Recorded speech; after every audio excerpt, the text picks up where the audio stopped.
Meus irmãos, a paz do Senhor. Para mim é um grande prazer estar aqui mais uma vez com os irmãos. A nossa finalidade aqui é compartilhar um pouco da palavra do Senhor nosso Deus, e aqui estamos nessa sequência estudando a primeira carta do nosso tão amado apóstolo Pedro. E hoje chegamos aqui no capítulo 3, a partir do primeiro versículo, onde Pedro então registra: semelhantemente. É interessante quando Pedro ele usa essa expressão, ele está linkando o que ele tem a nos ensinar, nos doutrinar, nos orientar ao assunto que ele vinha tratando, a submissão às autoridades constituídas, porque não existe autoridade que não tenha sido constituída pelo nosso amado e bondoso Deus, a submissão dos servos, na ocasião ali, aos seus senhores. E agora Pedro, nessa mesma linha, essa mesma esteira, direção, ele tem uma palavra para as mulheres cristãs. É uma palavra para mulheres que creem em Cristo de todo o coração, as nossas irmãs, o nosso povo. A doutrina que Pedro aqui traz não é para os de fora do nosso arraial, do nosso acampamento, mas para a igreja. E Pedro, quando ele usa essa expressão, semelhantemente, é muito importante entender que ele vem numa sequência. O original, tanto o Antigo Testamento hebraico quanto o Novo Testamento, o grego koiné, o grego vulgar, falado pelo povo, no original, o rolo sagrado, as sagradas letras, o nosso manual, não havia essa divisão de capítulos e versículos. Então, aqui nesse registro há uma sequência. Ele então, quando usa essa expressão semelhantemente, está linkado ao assunto que ele vinha tratando anteriormente. Vós, mulheres, ele tem uma palavra para as mulheres cristãs, que creem em Cristo de todo o coração. Ele tem uma palavra para a esposa, e ele usa essa expressão trazendo ensinamento para as irmãs ali, que compunham a igreja do primeiro século, e para a nossa esposa hoje, as irmãs que fazem parte da igreja hoje do século 21. É um ensinamento também para aquelas donzelas, as jovens que ainda não casaram, para que entenda como uma mulher casada procede, como uma mulher casada, uma mulher cristã, deve se comportar. E no futuro, quando dentro da vontade de Deus acontecer o casamento, já saber como agir, saber como proceder em relação ao seu esposo. A doutrina é verdades eternas. A doutrina é de grande consistência. Observe que Pedro foi inspirado pelo Espírito de Deus. São verdades eternas. Enquanto nós, como igreja, estivermos peregrinando aqui no planeta Terra, aqui está a nossa lei. A palavra do nosso Deus é a nossa bússola, o nosso manual, regra de fé e prática para cada um de nós cristãos que cremos em Cristo de todo o coração. Então, o que Pedro tem a nos orientar é de grande relevância para cada um de nós. Semelhantemente, vós, mulheres, como uma mulher cristã precisa proceder, agir, se comportar. Sede sujeitas ao vosso próprio marido. Então existe aqui uma doutrina para a mulher.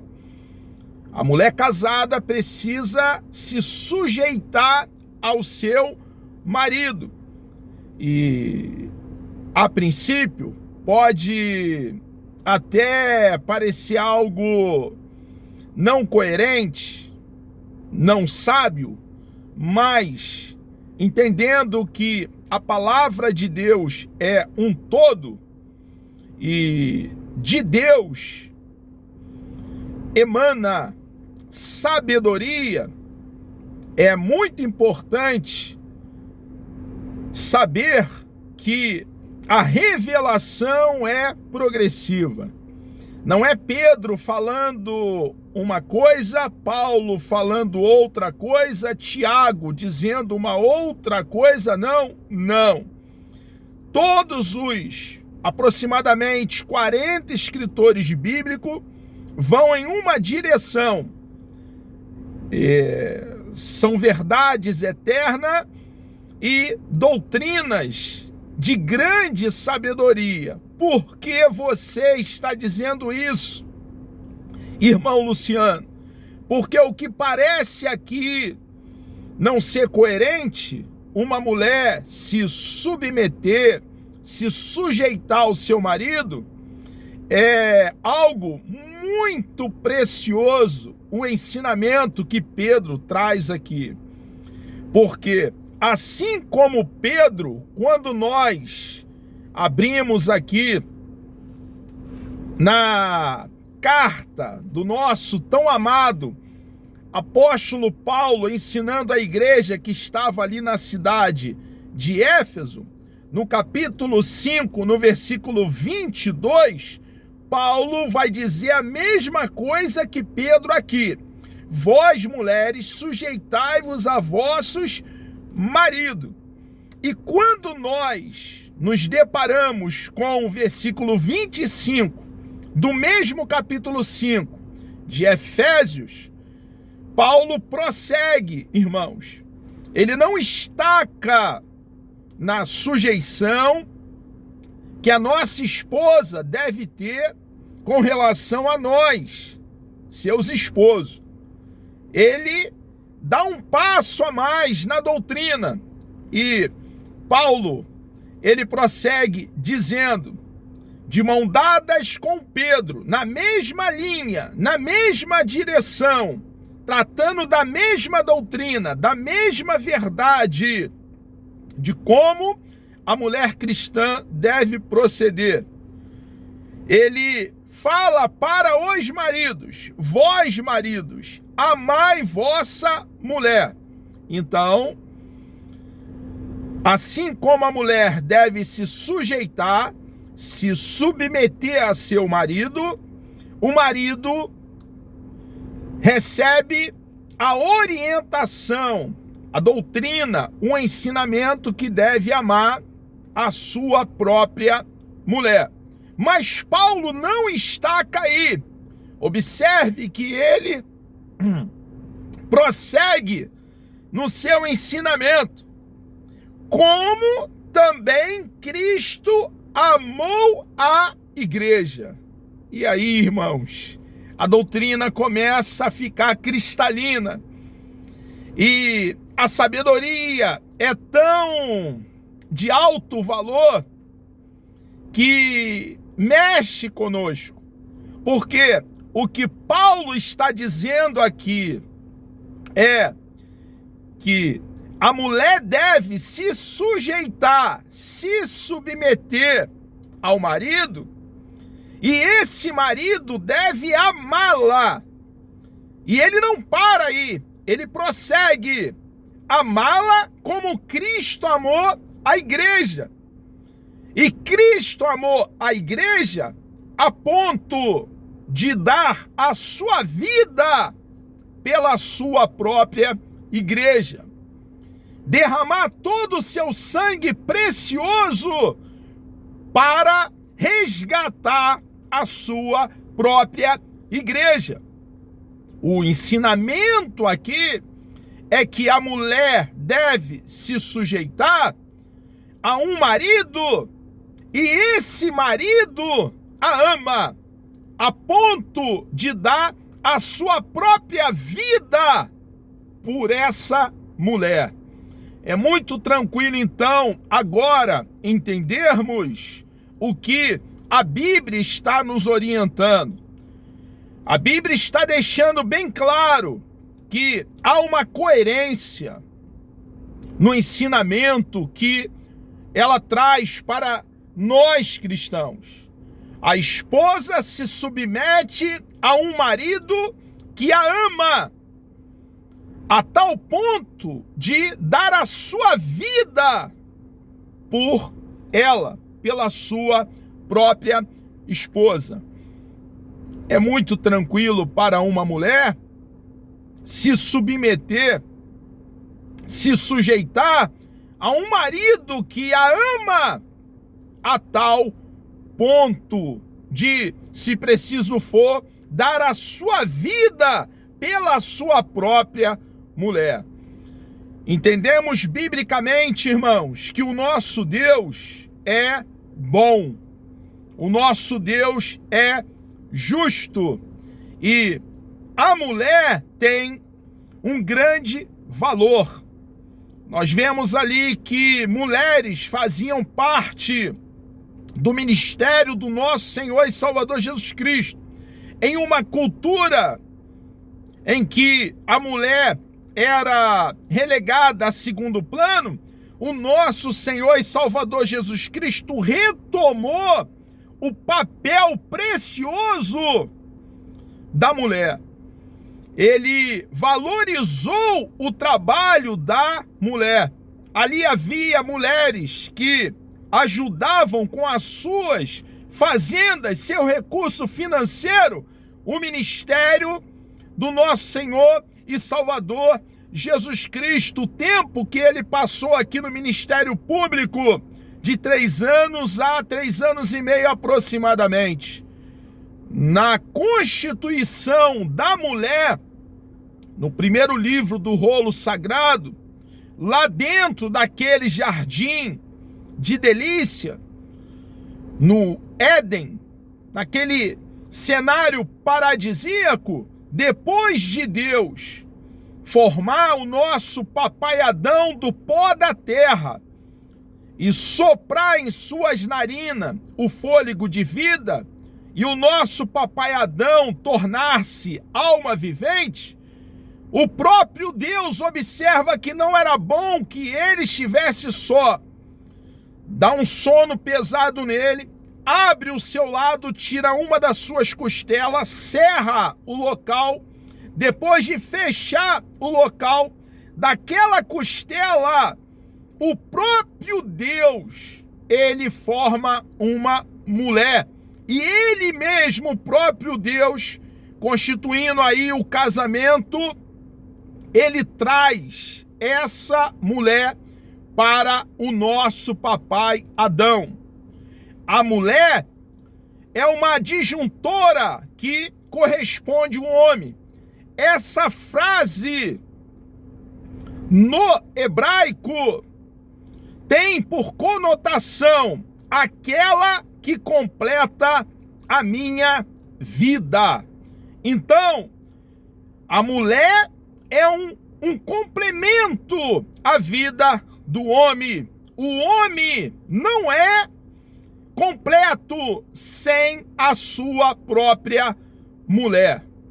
É a doutrina do nosso manual para nós cristãos. Então, quando o nosso tão amado apóstolo Pedro usa essa expressão, sede, falando para as mulheres cristãs, é doutrina para nós cristãos. Nós, igreja, que cremos em Cristo de todo o coração, sede sujeita ao vosso próprio marido, é um conforto, um refrigério, ao contrário de ser um peso, porque a mulher se submete, a mulher cristã, a um marido que a ama, e a ama a tal ponto de dar a sua própria vida por ela. Um marido que ama a sua esposa em tão alto nível é um marido que é motivo de grande alegria e felicidade para a sua esposa dentro do seu lar. Pedro ainda prossegue: semelhantemente, vós, mulheres, sede sujeita ao vosso próprio marido. Para que, olha que interessante, para que também, se algum não obedece à palavra pelo procedimento de sua mulher, seja ganho sem palavra. Havia ali algumas irmãs cristãs que vieram para Cristo, abraçar a causa do cristianismo, uma vez tomando conhecimento do plano bendito de salvação, do evangelho, mas o seu esposo não abraçou a causa. Ela permanecia casada, como a Bíblia orientou no primeiro século e nos orienta hoje no século 21, e havia uma possibilidade, devido ao proceder dessa mulher cristã, do marido não cristão, olhando como ela age, ser ferido pela palavra de Deus, pelo procedimento dessa mulher cristã, obedecendo a palavra de Deus, e esse marido, então, vir para o cristianismo, crendo em nosso Senhor e Salvador Jesus Cristo. Então, a orientação aqui era para, no caso de uma mulher cristã ter marido não cristão, ela abraçou a causa e o marido não abraçou a causa do cristianismo. E eles eram casados. Ela, por intermédio do seu procedimento, ganhar o seu marido para Cristo.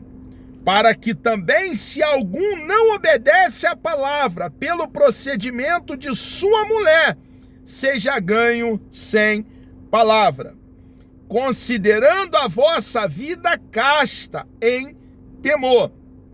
Pedro aqui, então, traz uma doutrina para a mulher cristã.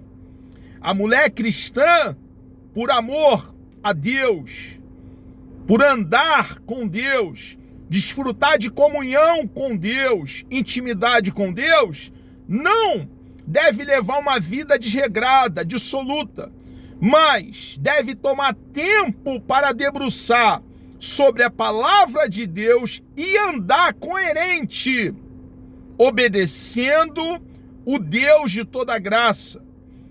A mulher que foi alcançada pela graça de Deus mediante a fé deve andar em novidade de vida.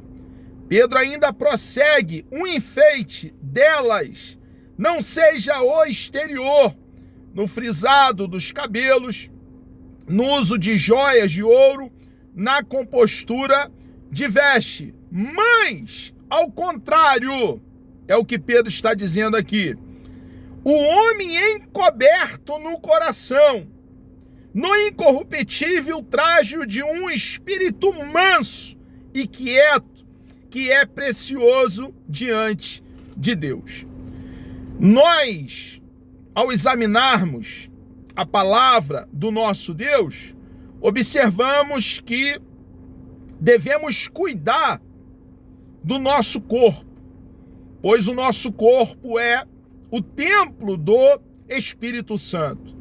Devemos nos alimentar com qualidade, devemos tomar água, não podemos descuidar, pois água é muito importante para o nosso corpo físico.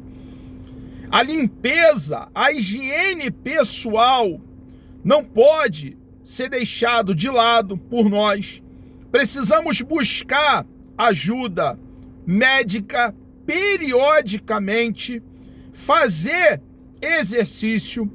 Toda essa orientação encontramos dentro da palavra do nosso Deus. Houve uma ocasião em que uma mulher, pegando um vaso feito da substância de alabastro, quebrou esse vaso e derramou todo o nardo puro, o conteúdo líquido que havia nesse vaso sobre o nosso Senhor e Salvador Jesus Cristo. E ele aceitou de bom grado aquele perfume sobre ele. Quantas vezes dentro daquela cultura, quando Jesus chegou em determinado lugar e também os apóstolos, os seus pés foram lavados. E Jesus recebeu com muito agrado aquele feito dentro daquela cultura judaica do primeiro século. Jesus, ele era limpo. E nós precisamos olhar para ele, o autor e consumador da nossa fé, seguir nas suas pisaduras. Nós observamos então que o cuidado com a higiene pessoal, a nossa aparência, tomar um bom banho, usar um perfume de qualidade, se cuidar, buscar ajuda na medicina, quando necessário, no médico, fazer exercício físico, ter uma alimentação de boa qualidade, é coisa nossa.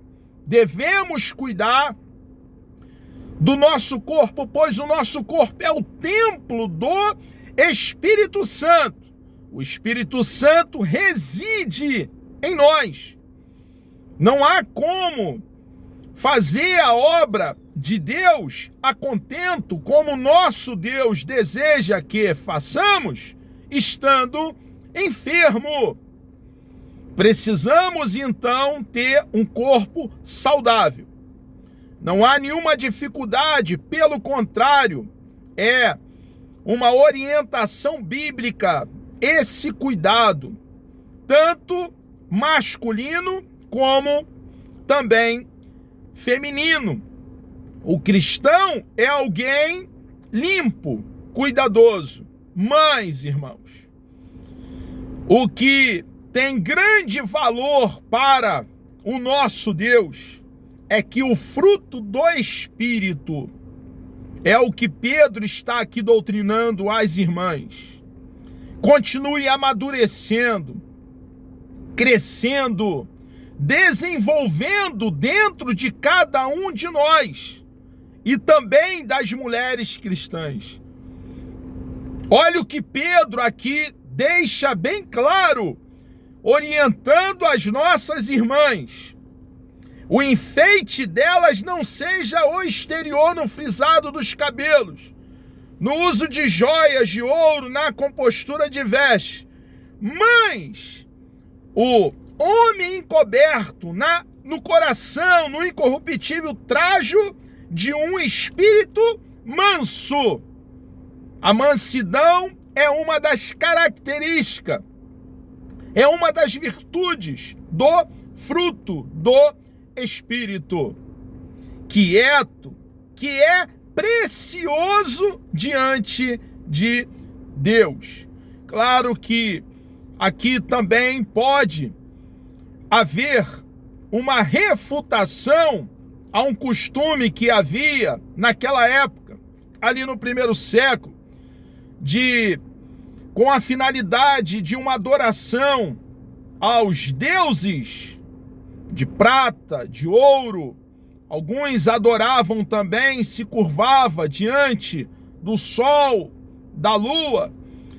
Pode aqui haver uma refutação em um costume que havia entre algumas mulheres de usar alguns enfeites no cabelo, naquela ocasião, com essa finalidade de uma adoração aos deuses que não falam, não enxergam, não ouvem, não cheiram, não apalpam e não intervêm, precisando de um ser humano limitado para os conduzir de um lugar para o outro. Não podem fazer o bem, nem tampouco fazer o mal. Mas a doutrina aqui é que mantenhamos a limpeza do nosso corpo, que é o templo do Espírito Santo, que possamos sim vestir a melhor vestimenta quando nos reunimos no templo, na casa de oração, na casa do nosso Deus. Que tenhamos uma boa aparência, um cabelo bem cuidado, bem lavado, bem tratado, que façamos uso dos cosméticos, no caso das mulheres, mas que entendamos que o que importa para Deus é que andemos com Ele, que a mulher cristã desfrute de comunhão com Deus, relacionamento, ame a Deus, tome tempo para examinar a sua bendita palavra, para tornar os ensinamentos da palavra de Deus realidade na sua própria vida. Ele ainda prossegue, o nosso tão amado apóstolo Pedro, porque assim ele vai aqui trazer para as mulheres cristãs um padrão, um referencial, que as mulheres devem então observar, porque assim se adornavam também antigamente, no passado.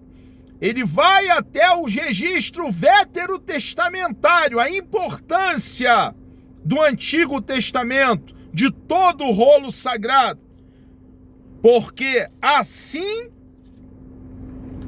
se adornavam também antigamente as santas mulheres que esperavam em Deus e estavam sujeitas ao seu próprio marido. E aqui está o exemplo. Como Sara obedecia a Abraão, chamando-lhe Senhor. Havia ali esse costume dentro daquela cultura, da qual vós sois filhas, fazendo bem e não temendo nenhum espanto. Então, as mulheres cristãs devem ter as santas mulheres dedicadas a Deus como um padrão, um referencial. Não temos que buscar referencial as nossas irmãs fora do nosso povo. O referencial para as mulheres cristãs é Sara, é Ana, é Maria. São as mulheres que andaram com Deus, desfrutaram de relacionamento, comunhão, intimidade, tinham sintonia com Deus. Igualmente vós, maridos. Pedro aqui, ele se volta na doutrina que está dando para as irmãs, ele se volta para nós homens, que temos a nossa própria esposa.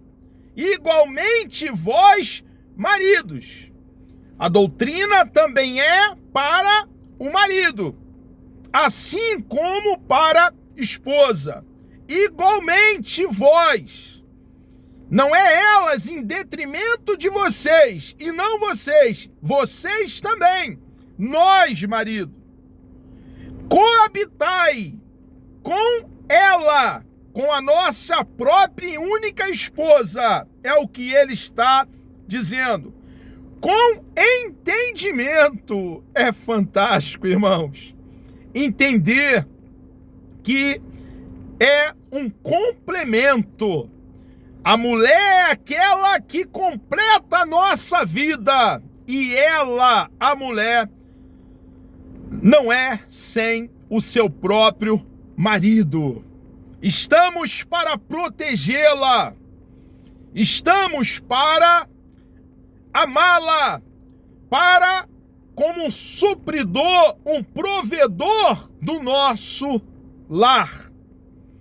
Igualmente, vós, maridos, coabitai com ela, com entendimento, dando honra à mulher, como um vaso mais fraco, como sendo vós os seus co-herdeiros da graça da vida, para que não sejam impedidas as vossas orações. Irmãos, precisamos então agir com entendimento. Nós, maridos, agrada o nosso Deus quando nós cumprimos o nosso papel por amor ao nosso Deus, por gratidão ao nosso Deus, com o coração cheio, saturado de ações de graças por tudo aquilo que o nosso Deus, ele já fez por cada um de nós que cremos nele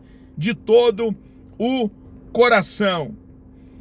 Nós precisamos também tomar tempo para orar pelas nossas esposas, a esposa orar pelo seu próprio marido e também orarmos juntos. Amados, chegamos aqui ao término de mais uma exposição nessa primeira carta, ou epístola, do nosso tão amado apóstolo Pedro. Deus me dando vida até lá, querendo o nosso amado e bondoso Deus. No nosso próximo encontro estaremos aqui comentando a partir do capítulo 3, do versículo 8. Vamos orar? Deus amado, nós engrandecemos o teu nome. Obrigado por essa grande oportunidade que o Senhor nos concede de estarmos aqui, meu Deus, com essa grande oportunidade de poder compartilhar da tua palavra, de falar do teu grande e imenso amor. Obrigado, meu Deus, tu és grande e todo-poderoso. Somos completamente dependentes do Senhor. Continue ungindo o nosso cérebro no que concerne a tua palavra e nos dando sabedoria da tua parte, meu Senhor amado. Nos dê um dia abençoado, produtivo. Abençoe as nossas esposas, ó Pai, a esposa de cada um de nós que cremos em Ti de todo o coração. E nos dê, ó Pai, coragem, poder para continuar proclamando a sua palavra com verdade. Muito obrigado, ó Deus, por essa grande oportunidade. Entregamos nossas vidas nas tuas mãos e assim oramos, certo da vitória e agradecidos em nome de Jesus.